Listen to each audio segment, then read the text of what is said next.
অসমীয়া পাঠলৈ সকলোকে স্বাগতম। আজি মই অষ্টমমান শ্ৰেণীৰ ভক্ত প্ৰহ্লাদ নামৰ পাঠটি ৰচনা কৰিম।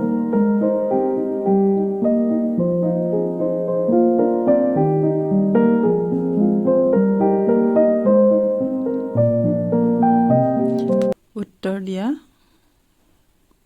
ভক্ত প্ৰহ্লাদ নাটিকাখনৰ মুখ্য চৰিত্ৰকেইটাৰ নাম লিখা। উত্তৰ। ভক্ত প্ৰহ্লাদ নাটিকাখনৰ মুখ্য চৰিত্ৰকেইটাৰ নাম হ'ল হৰি, ত্ৰিজগতৰ ত্ৰাণকৰ্তা, ভক্তবৃন্দৰ উপাস্য দেৱতা; হিৰণ্যকশিপু, দৈত্যৰাজ হৰিৰ চিৰবৈৰী; প্ৰহ্লাদ, হিৰণ্যকশিপুৰ পুত্ৰ, ভগৱানৰ একান্ত ভক্ত; সন্দাৰ্মৰ্ক, দৈত্যগুৰু, মহাৰাণী হিৰণ্যকশিপুৰ পত্নী দৈত্যৰাণী। খ. নাটিকাখনি কেইটা দৃশ্যত বিভক্ত? উত্তৰ। নাটিকাখনি 5টা মুখ্য দৃশ্যত বিভক্ত কৰা হৈছে। গ. প্ৰহ্লাদৰ পিতৃৰ নাম কি? উত্তৰ। প্ৰহ্লাদৰ পিতৃৰ নাম হ'ল হিৰণ্যকশিপু। খ. হিৰণ্যকশিপুৰ ভাতৃৰ নাম কি আছিল? উত্তৰ। হিৰণ্যকশিপুৰ ভাতৃৰ নাম আছিল হিৰণ্যাক্ষ।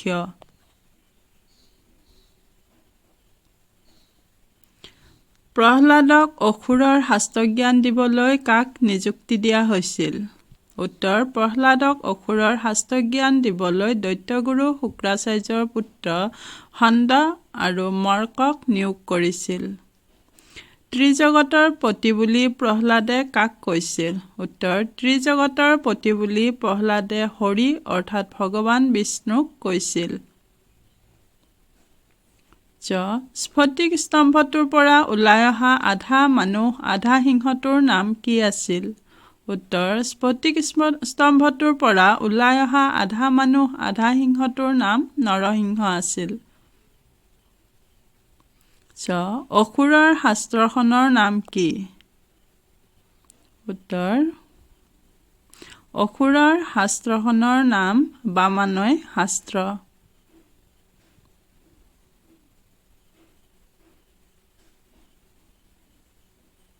প্ৰশ্ন। কি ভাৱত তন্ময় হৈ আছা প্ৰহ্লাদ? তোমাৰ কাষত আহি মই ৰৈছোহি, তুমি গমেই পোৱা নাই? এই কথা এষাৰ প্ৰহ্লাদক কোনে কৈছিল? সেই সময়ত প্ৰহ্লাদে কি ভাৱত তন্ময় হৈ আছিল? এই কথা এষাৰ প্ৰহ্লাদৰ জ্যেষ্ঠ ভাতৃয়ে কৈছিল। তেওঁ প্ৰকৃতিৰ সৃষ্টিকৰ্তা হৰিৰ মহিমাৰ ভাৱত তন্ময় হৈ আছিল। প্ৰশ্ন। স্ফটিক স্তম্ভটো ভাঙি ওলাই আহি প্ৰভু নৰসিংহই কি কৰিছিল? তেওঁৰ গৰ্জনত দৈত্যাসুৰৰ কেনেকুৱা অৱস্থা হৈছিল? উত্তৰ। স্ফটিক স্তম্ভ ভাঙি ওলাই আহি প্ৰভু নৰসিংহই হিৰণ্যকশিপু সামান্য এক পতংগৰ দৰে ধৰি উৰুত বহুৱাই নখেৰে বিদাৰি বধ কৰি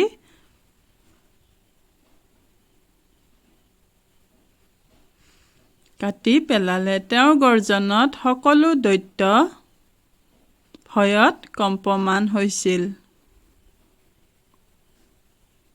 চমুকৈ লিখা। প্ৰহ্লাদে হৰিভক্তিৰ মহিমাৰ বিষয়ে দেখুওৱা যুক্তিবোৰ একাদিক্ৰমে লিখা।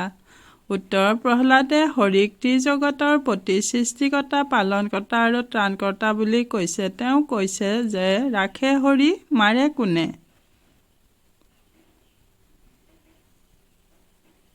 অৰ্থাৎ হৰিয়ে ৰক্ষা কৰিলে আন কোনেও মাৰিব নোৱাৰে। হৰি হ'ল সকলোৰে প্ৰভু। এই ধৰিত্ৰী, আকাশ, বতাহ, বায়ু, পানী সকলোৰে পিতা হৰি সুপ্ত হৈ আছে। হৰি নোহোৱা ঠাই নায়েই। প্ৰশ্ন। বামানয় শাস্ত্ৰজ্ঞান ল'বলৈ প্ৰহ্লাদে কিয় আপত্তি কৰিছিল? উত্তৰ। বামানয় শাস্ত্ৰজ্ঞান ল'বলৈ প্ৰহ্লাদে আপত্তি কৰিছিল কিয়নো ই হৰিভক্তিৰ বিৰুদ্ধ আৰু প্ৰহ্লাদে পৰমপিতাৰ শ্ৰীচৰণত শৰণ লৈছিল।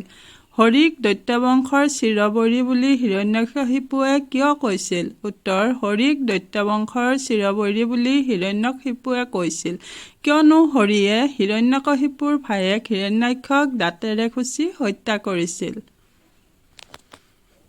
প্ৰশ্ন, পিতৃক ক্ষমা কৰি দিবলৈ প্ৰহ্লাদে নৰসিংহৰূপী হৰিক কি বুলি কাকুতি কৰিছিল?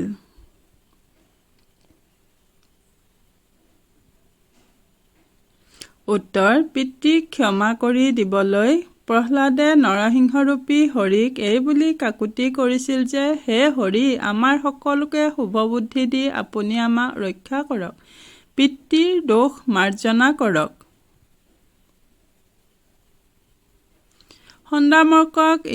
সন্দামৰ্কই প্ৰহ্লাদক বামানয় শাস্ত্ৰজ্ঞান দিবলৈ কি কি বুজনি দিছিল? উত্তৰ, সন্দামৰ্কই প্ৰহ্লাদক বামানয় শাস্ত্ৰজ্ঞান দিবলৈ এইদৰে বুজনি দিছিল যে, ৰাজকুমাৰ প্ৰহ্লাদৰ কণ্ঠত হৰিনামে শোভা নাপায়। প্ৰহ্লাদ হ'ল দৈত্যবংশৰ পুত্ৰ। হৰিৰ নাম লোৱাটো তেওঁৰ কাৰণে অপৰাধ। প্ৰহ্লাদে গুৰুদ্বৰ বুজনি কিয় মানি লোৱা নাছিল? উত্তৰ, বামানয় শাস্ত্ৰ হৰিভক্তিৰ বিৰুদ্ধ আৰু প্ৰহ্লাদে পৰমপিতা শ্ৰীচৰণত শৰণ লৈছিল বাবে প্ৰহ্লাদে গুৰুদ্বৰ বুজনি মানি লোৱা নাছিল। প্ৰশ্ন,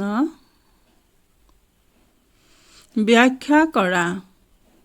ভাৰতীয় ভক্তিধাৰাৰ ঐতিহ্যত প্ৰহ্লাদৰ কাহিনী হ'ল এক গৌৰৱময় সংযোজন।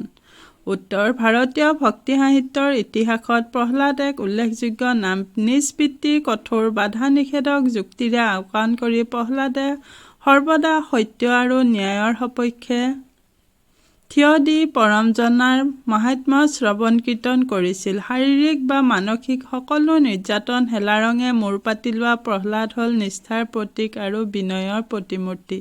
শুদ্ধ আৰু চিৰন্তন সত্য মূল্যবোধত বিশ্বাসী প্ৰহ্লাদে দেউতাকৰ অন্যায় আদেশ নম্ৰভাৱে প্ৰত্যাখ্যান কৰি আত্মবিশ্বাসৰ পথত অগ্ৰসৰ হৈছিল। ভাৰতীয় ভক্তিধাৰাৰ ঐতিহ্যত প্ৰহ্লাদৰ কাহিনী হ'ল এক গৌৰৱময় সংযোজন। প্ৰশ্ন, মোৰ বিনাশ হা হা হা, বোধ কৰোঁ কাৰো জ্ঞাত নহয় যে মোক মানুহ অথবা জন্তুৱে বধ কৰিব নোৱাৰে, আনহাতে মোৰ মৃত্যু দিনৰ ভাগতো নহয়, ৰাতিও নহয়, সেয়েহে মই নিশ্চিত সহজে নহয় মোৰ বিনাশ। এই সংলাপটো কোনে কাক কৈছে? লিখা। উত্তৰ, এই সংলাপটো হিৰণ্যকশিপুৱে প্ৰহ্লাদক কৈছে। প্ৰশ্ন, এটা শব্দত প্ৰকাশ কৰা। ক, যাৰ সাহস আছে, সাহসী। যি ঈশ্বৰক বিশ্বাস কৰে, আস্তিক। যি বিষ্ণুক উপাসনা কৰে, বৈষ্ণৱ।